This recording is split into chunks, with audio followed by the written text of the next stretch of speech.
नाव सांगा. आणि कांताबाई सकाराम पाटील. आणि किती वर्ष? आणि 10-12 वर्ष झालेच की.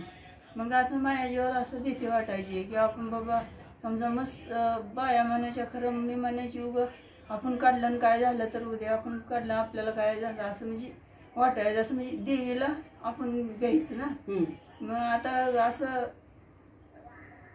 झाल्यावर ना तर ह्यांचं म्हणणं माझ्या मनाला छान वाटलं, चांगलं वाटलं. त्यामुळं बोललेलं पटलं, बोलणं सगळं पटलं आणि माहिती झाली आपल्याला सगळी. त्यामुळं मग होय म्हणून सांगितलं. आणि यापुढे आता तुम्ही ते देव सगळे धुवायचं आणि त्याचं पाणी प्यायचं आणि त्या देवाला सगळं कुंकू लावलेलं असतं, हळद लावलेलं असतं आणि ते पाणी तुम्ही पित होता.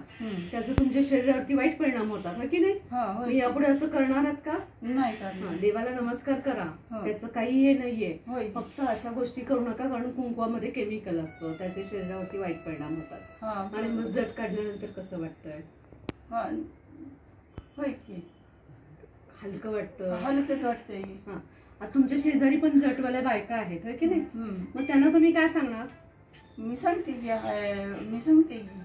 काय सांगणार? जर काढायची जर असेल, तुम्हाला मन मोकळ्यानं काढायची जर असेल तरी माझी काढली जट तिथं मी तुम्हाला तीही देते. मी फोन नंबर देते आणि तुम्ही जाऊ शकता तिथं. आहे का नाही?